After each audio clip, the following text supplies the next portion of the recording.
जिसके दरवाजे पर श्री शिवाय नमस्तुभ्यम लगा वो स्वयं और उसका घर शिव का हो गया, उसका कोई कुछ बिगाड़ नहीं।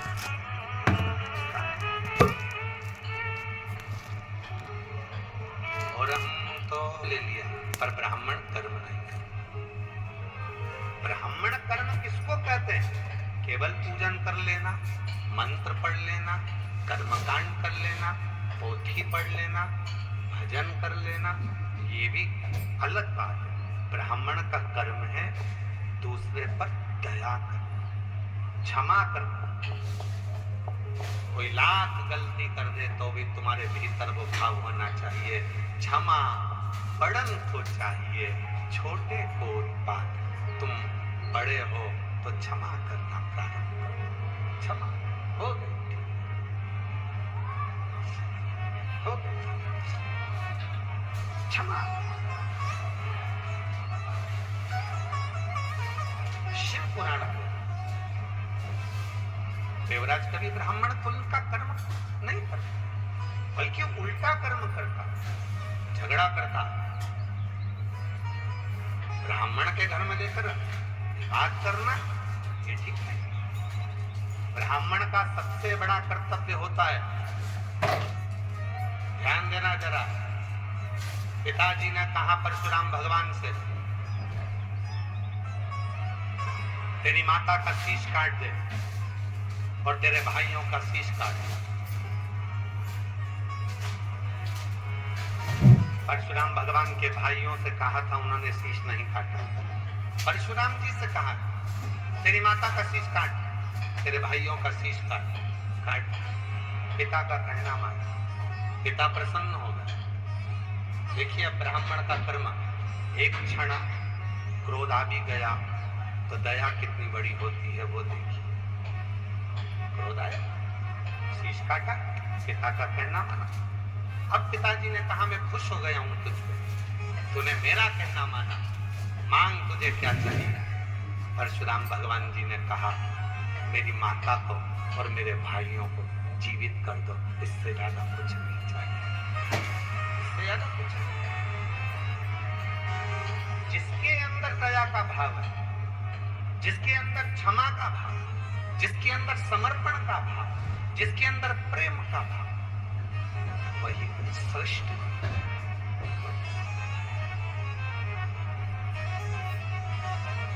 एक सास बहू से कहती है, तुम मुझे जानती नहीं है। बहू सास से कहती है, तुम मुझे जानती नहीं।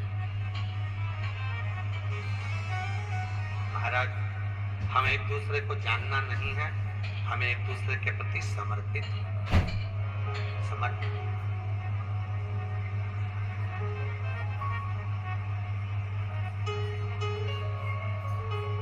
महाराज जी कथा लेकर आए,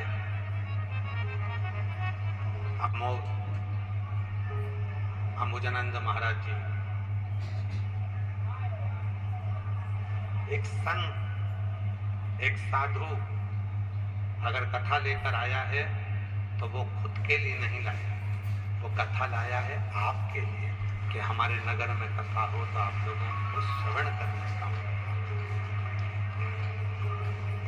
और किसी एक को तो आगे बढ़ना ही पड़ता है।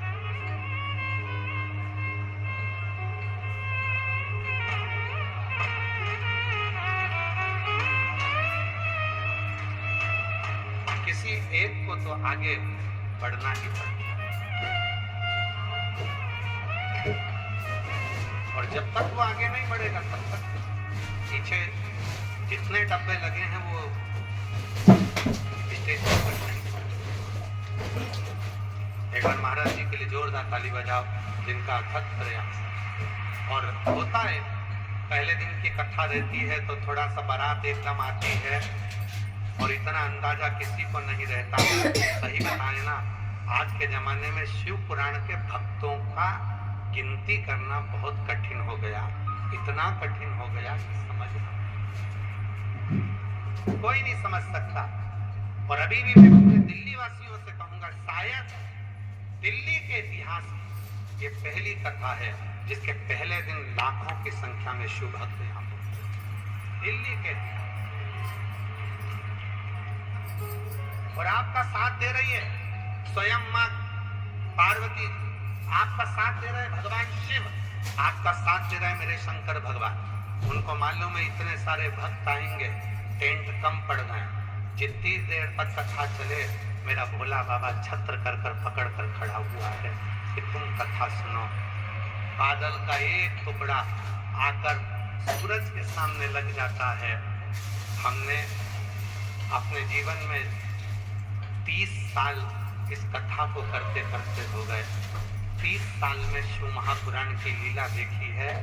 जैसे ही भक्त बढ़ते हैं, धूप तेज होती है तो बादल का एक टुकड़ा आकर वहां छाया करना प्रारंभ कर देता है।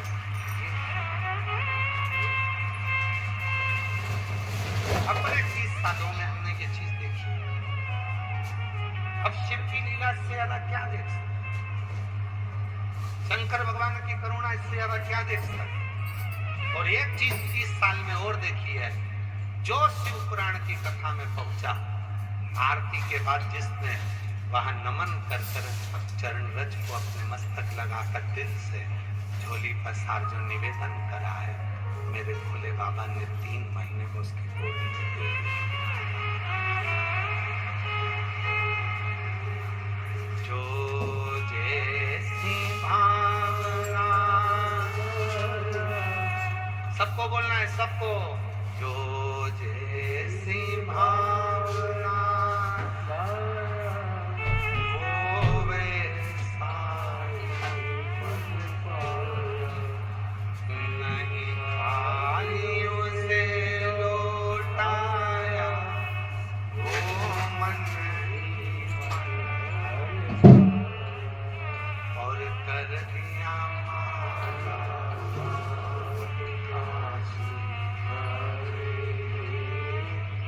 लुटा दिया।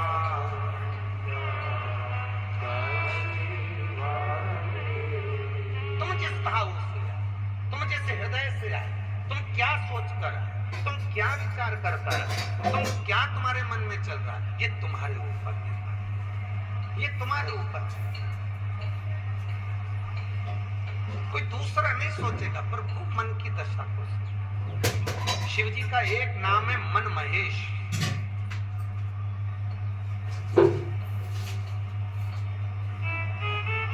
बोल मन महेश्वर महादेव की। शिव जी का एक नाम है मन महेश, और यह नाम किसी दूसरे ने नहीं रखा, किसी दूसरे ने नहीं।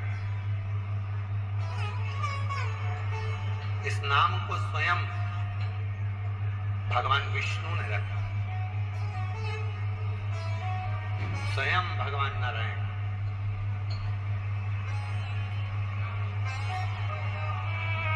एक बार भगवान विष्णु शिव जी से मिलने के लिए आ रहे थे। इधर से भगवान शंकर ने माता पार्वती जी से कहा चल नंदी पर बैठ, भगवान विष्णु से मिलने चल। तो पार्वती जी बोली शिव जी की, भोलेनाथ जी क्या भगवान विष्णु की कोई सूचना आई क्या कि वो आपसे मिलने आ रहा है? नहीं। ब्रह्मा जी के यहां से कोई लेटर आया क्या कि भगवान विष्णु मिलने आ रहे हैं? नहीं। इंद्र के द्वारा कोई पत्र आया क्या कि भगवान विष्णु मिलने आ रहे हैं? नहीं। तो फिर आप कैसे कह सकते हो कि भगवान विष्णु मिलने आ रहे हैं? शिव जी ने कहा पार्वती को तो नंदी पर गए, मिलेंगे तो ठीक है, नहीं मिलेंगे तो वापस जाएंगे, तो चल तो चल।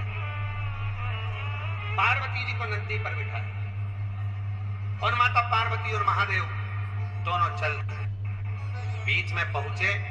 उधर से भगवान नारायण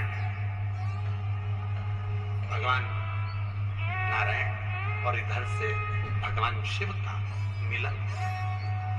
तो भगवान विष्णु ने भगवान शंकर को मन महेश नाम लेकर प्रणाम किया। तो पार्वती जी ने पूछा भगवान विष्णु से, तुमने मन महेश कैसे कह दिया? मन कामेश्वर कैसे कह दिया? मन महेश कैसे कह दिया? तो भगवान नारायण ने कहा 33 कोटि देवता में केवल एक देव अधिदेव महादेव ऐसे हैं जो हृदय में जो तुम्हारे भाव है, मन की बात को मेरा शिव जान जाता है और उसको पूर्ण कर देता है। मन हमारे दिल्ली की कथा में आप लोगों से कहना चाहते हैं, आप शिव के मंदिर नहीं भी गए, आप शंकर को एक लोटा जल चढ़ाने नहीं भी गए, आप शिव के मंदिर में नहीं भी पहुंचे, शिव को एक लोटा जल चढ़ाने भी नहीं पहुंचे और बहुत ज्यादा कष्ट में घिरे हुए हो, बहुत ज्यादा तकलीफ में घिरे हुए हो, मन से शिव का स्मरण करो, मन से, हृदय से श्री शिवाय नमस्तुते, श्री शिवाय नमस्तुते, श्री शिवाय नमस्तुते, श्री शिवाय नमस्तुते। भगवान शंकर को मन से आप स्मरण करना प्रारंभ करिए और अपनी कामना करो, बाबा मेरे को ये तकलीफ है, दिक्कत। मंत्र जपो। क्या होगा मंत्र जपने? वो धारण करेगा।